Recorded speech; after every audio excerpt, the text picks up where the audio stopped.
الحمد لله الذي تفرد بالوحدانية وتجرد عن وصلة الإنسانية وبارئ الخلائق أجمعين والصلاة والسلام على سيدنا ومولانا طبيب نفوسنا وحبيبنا وحبيب إله العالمين حبيبنا ومبتلانا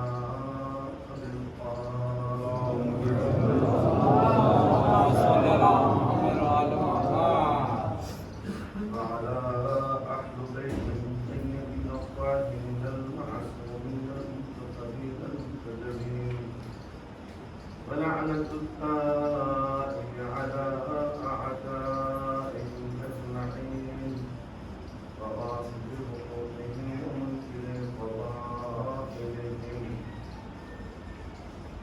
أما بعد فقد قال الله تعالى وتبارك في كتابه الكريم وهو أصدق الصادقين وقوله الحق بسم الله الرحمن الرحيم ولتكن منكم أمة يدعون إلى الخير ويأمرون بالمعروف وينهون عن المنكر وأولئك هم المفلحون.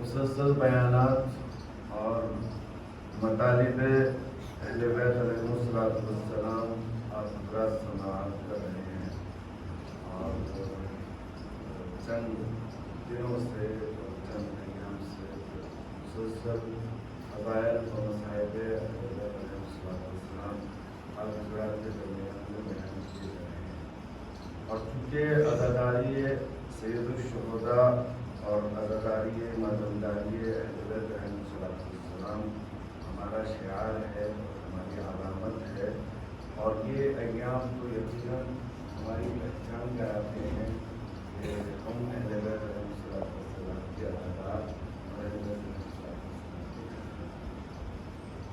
لیکن بیانات کو سن لینا اور سماعت کر لینا اور مجلس میں آ کر داد التحسین سے نواز دینا اور خطیب کو اس کی ہمت افزائی کر دینا ہی کافی نہیں ہے.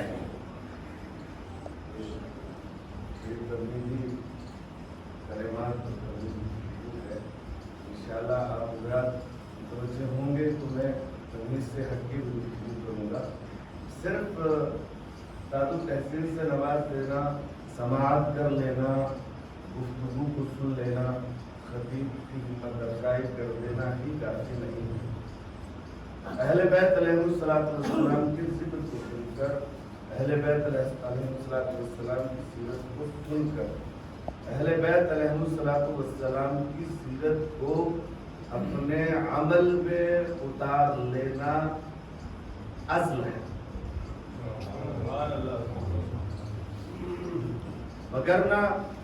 وگرنہ گفتگو تو ہوتی رہتی ہے، بیانات تو ہوتے رہتے ہیں، سن کر ان کو انسنا کر دینا یا تھوڑی دیر کے لیے محظوظ ہو کے مجلس سے اٹھ کے چلے جانا اور ان باتوں کو فراموش کر دینا کوئی فائدہ نہیں.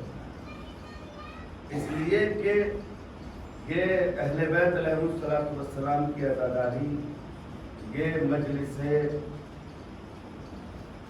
صرف ایک رسم نہیں ہے، یہ صرف ایک مراسم نہیں ہے۔ عزاداری اہل بیت علیہ السلام جس طرح کربلا صرف ایک جنگ کا نام نہیں ہے، کربلا ایک حادثے کا نام نہیں ہے، کربلا ایک اتفاق کا نام نہیں ہے، بلکہ کربلا ایک مومنٹ کا نام ہے، کربلا ایک تحریک کا نام ہے، کربلا ایک انقلاب کا نام ہے، کربلا ایک نہضت کا نام ہے۔ اسی طرح یہ مجلسیں فقط رسم کا نام نہیں ہے، یہ مجلسیں صرف گریہ کرنے کا نام نہیں ہے، یہ ماتم کرنے کا نام نہیں ہے، بلکہ یہ مجلسیں بھی ایک نہضت ہے، ایک انقلاب ہے، ایک مومنٹ ہے، ایک تحریک ہے۔ اب یہ تحریک دنیا والوں کے لیے ہو، اگر دنیا والوں تک ہم اس تحریک کو نہیں پہنچا سکتے تو کم از کم اپنے وجود میں اس کو اجرا کر سکتے ہیں، کم از کم اپنے وجود میں اس کو اجرا کر سکتے ہیں۔ وگرنہ سید الشہداء کا اپنے خاندان کے ساتھ، اپنے اقربا کے ساتھ، اپنے بچوں کے ساتھ، اپنے لشکر کے ساتھ، اپنی فوج کے ساتھ کربلا میں اپنے آپ کو قربان کر دینا کسی فائدے کا حامل نہیں ہے، وہ عبث ہو جائے گا۔ لہذا اس عزاداری کو عبث نہ بنائیے۔ یہ عزاداری امام حسین علیہ السلام، یہ امام حسین علیہ السلام کی تحریک ہے، یہ انقلاب ہے امام حسین علیہ السلام کا۔ لہذا یہ انقلاب یہاں سے اٹھ کر وہاں تک جانا چاہیے۔ یہ دنیا کو ہمیں بتانا چاہیے کہ دیکھو، کربلا کو صرف تم ایک فیسٹیول نہ سمجھو، کربلا کو صرف ایک تہوار نہ سمجھو، کربلا کو صرف ایک رسم نہ سمجھو، کربلا ایک ہدف کا نام ہے، کربلا ایک مقصد کا نام ہے، کربلا ایک مدرسے کا نام ہے، کربلا ایک کالج کا نام ہے، کربلا ایک یونیورسٹی کا نام ہے، کربلا ایک فکر کا نام ہے، اور یہ فکر ہر عزادار کے اندر دکھائی دینی چاہیے۔ میں کیا کہہ رہا ہوں، آپ حضرات کہاں ہیں؟ یہ فکر ہر عزادار کے اندر دکھائی دینی چاہیے، تبھی تو امام حسین علیہ السلام کا مقصد پورا ہوگا۔ اگر ہم نے اس فکر کو صرف ان چار دیواری تک محدود کر کے رکھ دیا تو پھر امام حسین علیہ السلام کا مقصد پورا نہیں ہوتا۔ کربلا صرف ایک جنگ کا نام نہیں ہے۔ اگر کربلا کو جنگ کے اعتبار سے دیکھا جائے تو کتنی دیر کی جنگ ہے کربلا؟ کتنی دیر کی جنگ ہے کربلا؟ بہت مختصر سی جنگ، ظہر کو شروع ہوئی، عصر کو تمام ہو گئی۔ کربلا ظہر کو شروع ہوئی، عصر کو خاتمہ، کتنی مختصر سی جنگ۔ جبکہ اس کے مقابلے میں آپ تاریخ پڑھیں گے، تاریخ عرب، کیونکہ عرب کا واقعہ ہے اس لیے تاریخ عرب کی مثال دوں گا۔ تاریخ عرب پڑھیں گے آپ حضرات تو آپ کو معلوم ہوگا کہ بڑی بڑی جنگیں جو بہت طولانی مدت تک لڑی گئی ہیں۔ مثلا ایک جنگ کا واقعہ نقل کرتی ہے تاریخ کہ ایک عرب تھا جو ایک ٹڈی کا شکار کر رہا تھا۔ بھائی پوری توجہ چاہتا ہوں، ایک عرب تھا جو ایک ٹڈی کا شکار کر رہا تھا۔ ٹڈی کسے کہتے ہیں؟ اپنے جوانوں کو قریب کرنے کے لیے ان کے اذہان کو، ٹڈی ویسے تو گوگل کا زمانہ ہے، گوگل کر کے دیکھ سکتے ہیں ٹڈی کیسا جانور ہوتا ہے۔ ایک بہت چھوٹا سا جانور ہوتا ہے ٹڈا جسے ہم کہتے ہیں، برسات میں خصوصاً ٹڈے بہت زیادہ آتے ہیں، اسی سے ملتا جلتا ایک جانور ہوتا ہے ٹڈی۔ ایک شخص، ایک عرب ٹڈی کا شکار کر رہا تھا، حلال ہے شرعاً، کھانا جائز ہے، اس کا حلال ہے، اور عرب اس کو بہت پسند کرتے ہیں ٹڈی کو۔ آپ عرب ممالک میں جائیں گے تو شاید 5 اسٹار اور 7 اسٹار ریسٹورینٹس وغیرہ میں آپ کے لیے مہیا کر دیا جائے۔ ٹڈی کا شکار کر رہا تھا، ٹڈی کا پیچھا کر رہا تھا، اور اس ٹڈی کا پیچھا کرتے کرتے ایسے مقام پہ پہنچ گیا کہ جہاں سامنے دوسرے قبیلے کا خیمہ لگا ہوا تھا، اور وہ ٹڈی اڑتی ہوئی دوسرے قبیلے کے خیمے میں داخل ہو گئی۔ اب جب وہ اس کے خیمے میں داخل ہوئی، وہ شخص سایہ دوڑتا ہوا خیمے کے نزدیک، اور آگے اس نے کہا کہ بھائی اس خیمے میں ہماری ٹڈی داخل ہوئی ہے، ہمیں وہ چاہیے۔ فریق نے کہا کہ دیکھو ہم عرب ہیں، غیرت مند ہیں، شجاع ہیں، جو ہمارے یہاں پناہ لے لیتا ہے ہم اس کو دشمن کے حوالے نہیں کرتے. ہمارے یہاں پناہ لے لیتا ہے, ہم اس کو دشمن کے حوالے نہیں کرتے. اسی بات کے اوپر بحث و مباحثہ شروع ہو گیا اور بات یہاں تک پہنچی کہ اس نے اس کو نیزہ مار کے قتل کر دیا اور اس نے اسے نیزہ مار کے قتل کر دیا. اور یہ چیز اس بات کا سبب بنی کہ یہ جنگ 40 سال تک لڑی جاتی رہی. 40 سال تک یہ جنگ ہوتی رہی. کس چیز کے اوپر جنگ ہوئی؟ ایک چھوٹے سے پرندے کے اوپر, ایک چھوٹے سے جانور کے اوپر, ٹڈی کے اوپر.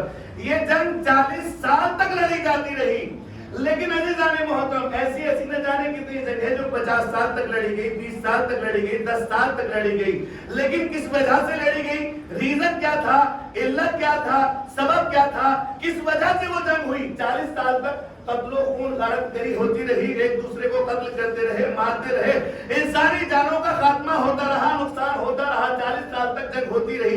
کس وجہ سے جنگ ہوئی؟ ایک ٹڈی کی وجہ سے. لیکن اس کے مقابلے میں کربلا کی جنگ جو چند گھنٹوں کے اوپر مشتمل ہے, ظہر کو شروع ہوئی, عصر کو تمام ہو گئی. اب اگر اس 40 سال کی جنگ کو دیکھا جائے تو کربلا کی جنگ سے بڑی جنگ ہے, چونکہ زیادہ مدت تک لڑی گئی.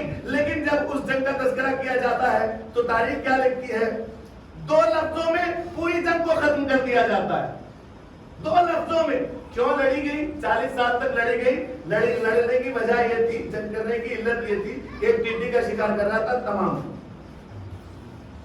40 سال تک ہزاروں اور سینکڑوں افراد کا نذرانہ دینے کے بعد یہ جنگ جب تاریخ بیان کرتی ہے تو 2 لفظوں میں تمام کر دیتی ہے.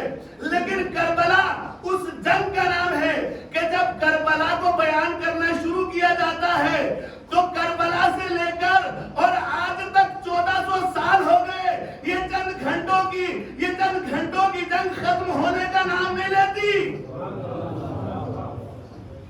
کیا ہے؟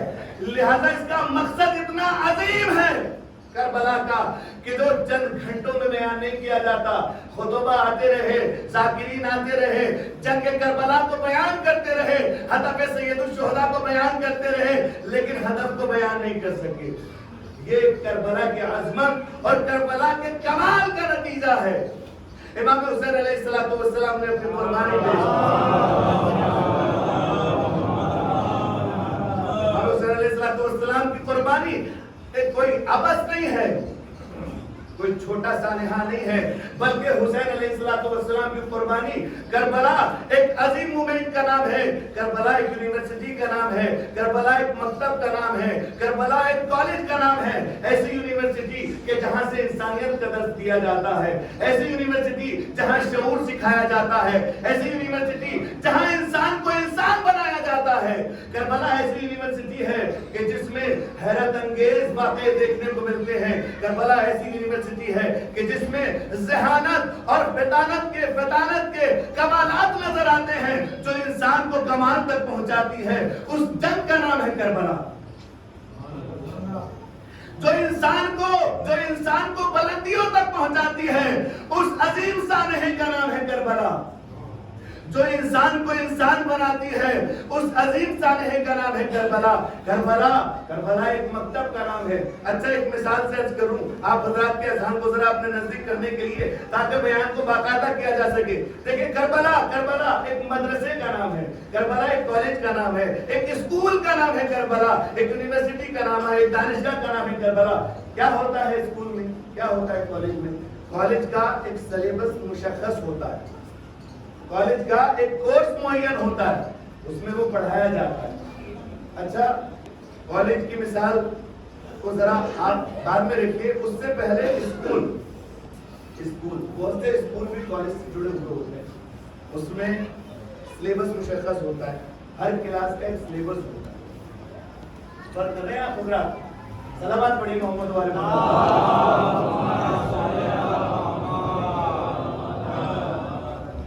دیکھیں, مجھے معلوم ہے کہ آپ حضرات بہت تھکے ہوئے ہیں اور اتنی چیزیں آپ حضرات نے ان 10 دنوں میں سیکھنی ہے کہ شاید بعض حضرات کے ذہن میں یہ ہوگا کہ شاید ہمارے لیے کافی ہے. اگر عمل کی بات آئے تو 10 دن میں ہم اتنا کچھ سیکھ لیتے ہیں کہ ہماری پوری حیات کے لیے کافی ہے. لیکن علم جتنا حاصل کیا جائے اتنا ہی کم ہے. جتنا حاصل کیا جائے اتنا ہی کم ہے. تو کربلا ایک کالج کا نام ہے, کربلا ایک مکتب کا نام ہے. مکتب میں کیا ہوتا ہے, کالج میں کیا ہوتا ہے؟ مکتب اور کالج میں یہ ہوتا ہے, سلیبس ہوتا ہے, کورس ہوتا ہے.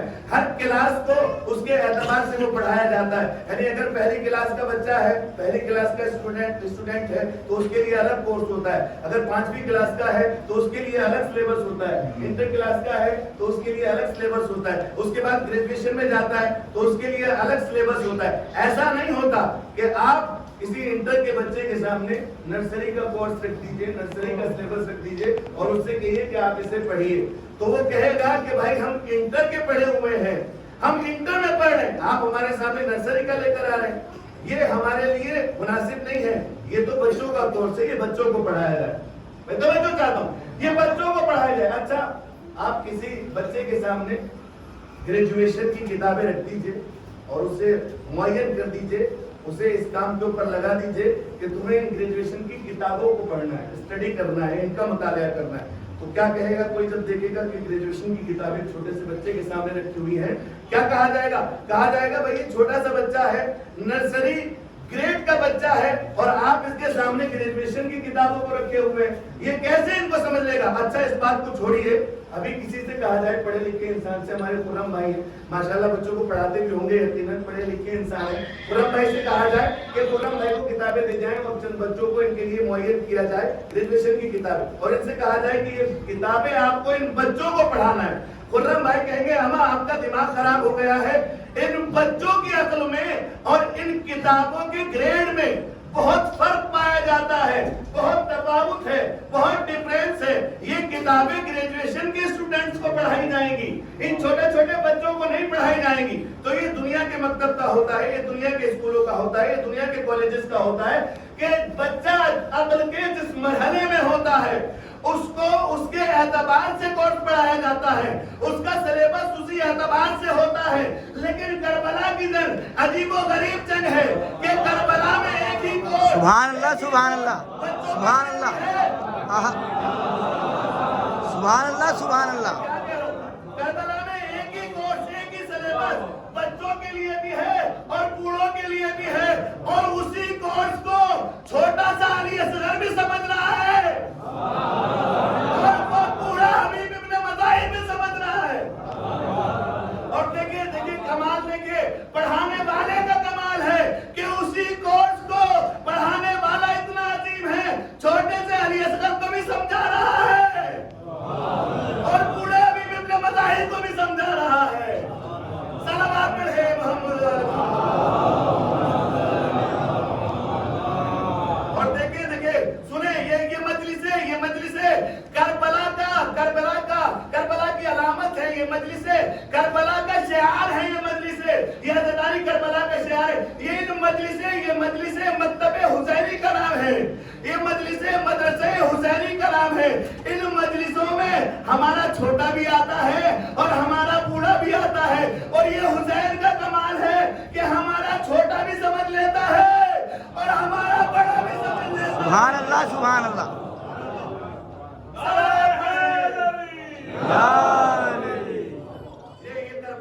یہ کربلا کی عظمت ہے, یہ کربلا کا کمال ہے کہ کربلا اس عظیم جنگ کا نام ہے کہ جہاں پر اور عجیب بات ہے, دیکھیں جب امام حسین علیہ السلام مدینے سے چلے تو کیا کہا, جب جناب علی اصغر حضرت صغرا کی گود سے نہیں آ رہے تھے تو امام حسین نے اصغر کے کان میں کچھ کہا اور اصغر فوراً سمجھ گئے, فوراً حسین کی گود میں آ گئے. بھئی یہی چیز تو امام حسین علیہ السلام نے کربلا میں جب حبیب ابن مظاہر کو خط لکھا تھا, تو میں کہوں گا مجھے نہیں معلوم, تاریخوں نے نہیں لکھا کہ حسین نے اصغر کے کان میں کیا کہا تھا. شاید وہی کہا تھا جو حبیب کو لکھا تھا. ادھر حبیب نے سمجھ لیا, ادھر علی اصغر نے سمجھ لیا. اور دیکھیں سمجھا بھی کس طریقے سے جو کام حبیب ابن مظاہر نے کیا وہی کام اصغر نے بھی کیا. ایسا نہیں ہے کہ شہادت کے اعتبار سے جو درجہ حبیب ابن مظاہر کا ہے علی اصغر کا درجہ کچھ کم ہے, نہیں.